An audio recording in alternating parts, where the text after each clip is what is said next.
অথচ যার ভারত বন্ধু থাকে তার শত্রু প্রয়োজন হয় না।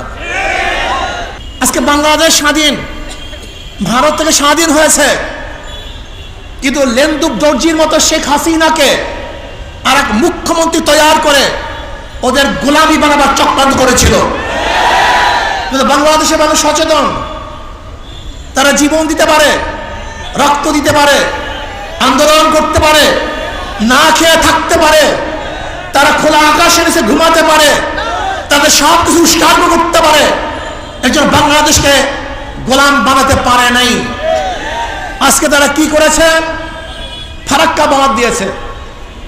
ফারাক্কা বাঁধের মাধ্যমে আপনারা জানেন এক সময় আমাদের বাংলাদেশ কৃষি নির্ভরশীল দেশ ছিল, পানি ব্যতীত ফসল করা যাইত না।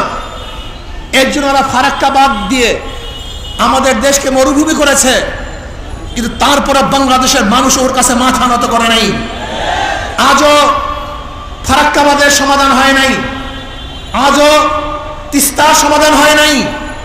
আজকেও প্রবাহিত ভারত থেকে যে নদী এবং খালগুলি আছে তার পানির ন্যায্য ইচ্ছা এখন আমরা পাই নাই।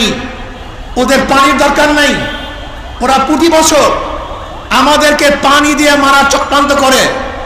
এবার বাংলাদেশের প্রত্যেক মানুষকে ঐক্যবদ্ধ হতে হবে। বাংলাদেশের উপর থেকে এমন এক শক্তিশালী বাঁধ নির্মাণ করব, যেই বাঁধের মাধ্যমে ভারত পানি নিয়ন্ত্রণ করবে না, বরং বাংলাদেশের মানুষ পানি নিয়ন্ত্রণ করবে।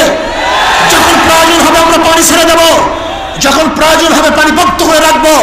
তাহলে ভারত আমাদেরকে ডুবাতে পারবে না, ওদের কাছে মাথা নত করতে হবে না, বরং ভারত আমাদের কাছে মাথা নত করে বাধ্য হবে। ওরা আমাদের অর্থনীতিকে ধ্বংস করে ফেলেছে, আমাদের সংস্কৃতিকে ধ্বংস করে ফেলেছে। ভারতের পানি আগ্রাসনের বিরুদ্ধে এবং অপরাধীদের বিচারের দাবিতে আজকে সমাবেশ। ভারত সম্পর্কে কম বেশি আমরা সবাই জানি।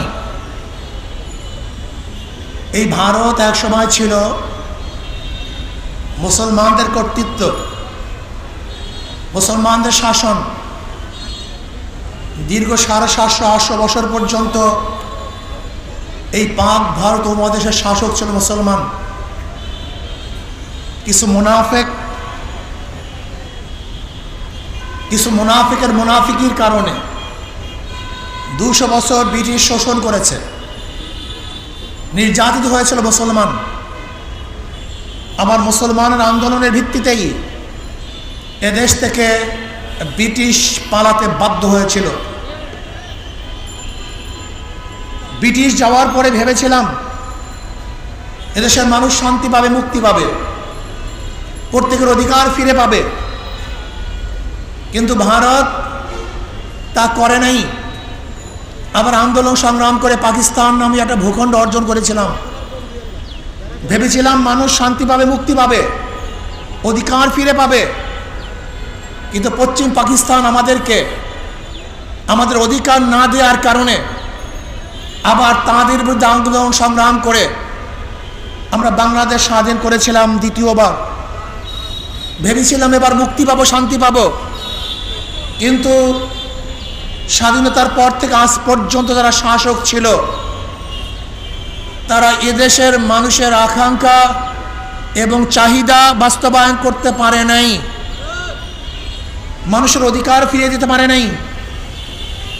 দলীয়করণ, ব্যক্তিকরণের মাধ্যমে, জুলুম অত্যাচারের মাধ্যমে দেশকে ধ্বংস করে ফেলেছে। ভারতকে বন্ধু বানিয়েছে, অথচ যার ভারত বন্ধু থাকে তার শত্রু প্রয়োজন হয় না। আপনারা জানেন সিকিম এক সময় স্বাধীন রাষ্ট্র ছিল, ভারতের খুবই বন্ধু ছিল, কিন্তু লেন্দুব দর্জির মতো এক চাটুকার এবং মোশায়েফকে সৃষ্টি করে সে সিকিমকে ভারতের করদ্রাজ্য হিসাবে নয়, ভারতের অন্তর্ভুক্ত করতে বাধ্য করেছিল।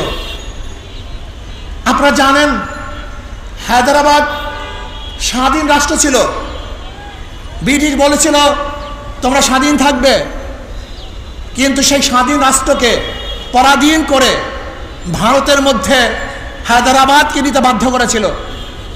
আপনারা জানেন কাশ্মীর স্বাধীন রাষ্ট্র ছিল, কিন্তু এই ভারত সেই স্বাধীনতাকে দূর করে আজকে তাদেরকে গোলামি করতে বাধ্য করেছে।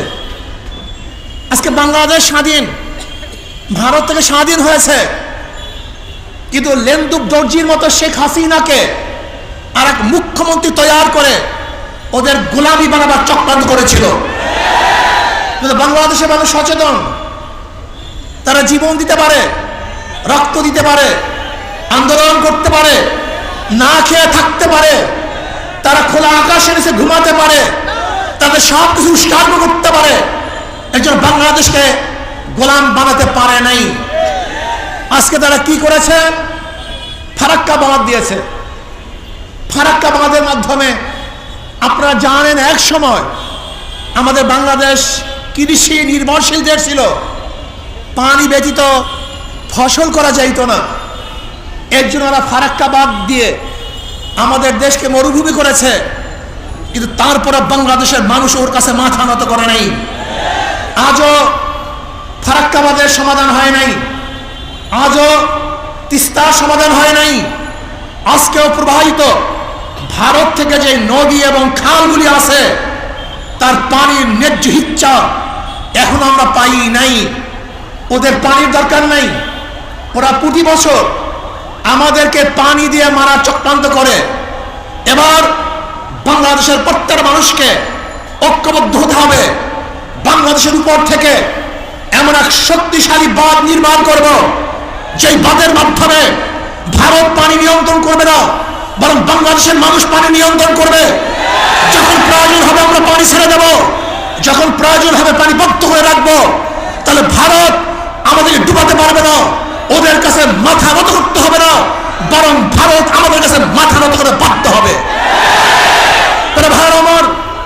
ওরা আমাদের অর্থনীতিকে ধ্বংস করে ফেলেছে, আমাদের সংস্কৃতিকে ধ্বংস করে ফেলেছে। আজকে ইসলাম শিক্ষা বইয়ের মধ্যে করেছিলেন মুফতি সৈয়দ মোহাম্মদ ফয়জুল করিম শাইখ চরমনাই হাফিজাহুল্লাহ। বক্তব্য আছেন মুফতি সৈয়দ মোহাম্মদ ফয়জুল করিম শাইখ চরমনাই হাফিজাহুল্লাহ।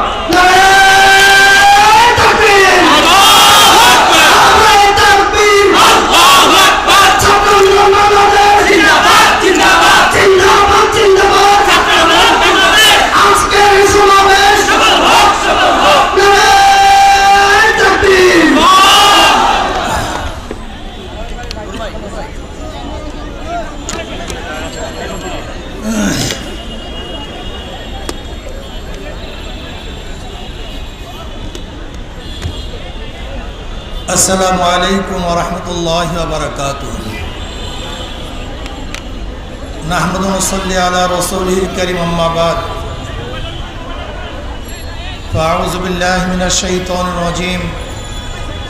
বিসমিল্লাহির রহমানির রহিম। ওয়া তিলকাল আইয়ামু নুদাবিলুহা বাইনান নাস। সবাই দুরূদ শরীফ আল্লাহুম্মা সাল্লি আলা মুহাম্মাদিন নাবিয়্যিল উম্মি ওয়ালি ওয়াসাল্লাম তাসলিমা। ইসলামী ছাত্র আন্দোলন কর্তৃক আয়োজিত আজকে এই ছাত্র সম্মেলনের সভাপতি, আজকে সম্মেলনের প্রধান অতিথি ইসলামী আন্দোলন বাংলাদেশের মুহতারাম আমির হযরত পীর সাহেব হুজুর চরমনাই দামাত বরকাতুল্লাহ আলিয়া, সাম্যভূমিষ্ঠ সকল স্তরের ছাত্র ভাইয়েরা আমার, ভারতের পানি আগ্রাসনের বিরুদ্ধে এবং অপরাধীদের বিচারের দাবিতে আজকে সমাবেশ। ভারত সম্পর্কে কম বেশি আমরা সবাই জানি। এই ভারত এক সময় ছিল মুসলমানদের কর্তৃত্ব, মুসলমানদের শাসন। দীর্ঘ 750-800 বছর পর্যন্ত এই পাক ভারত উপমহাদেশের শাসক ছিল মুসলমান। কিছু মুনাফিকের মুনাফিকির কারণে 200 বছর ব্রিটিশ শোষণ করেছে। নির্যাতিত হয়েছিল মুসলমান। আবার মুসলমানের আন্দোলনের ভিত্তিতেই এদেশ থেকে ব্রিটিশ পালাতে বাধ্য হয়েছিল।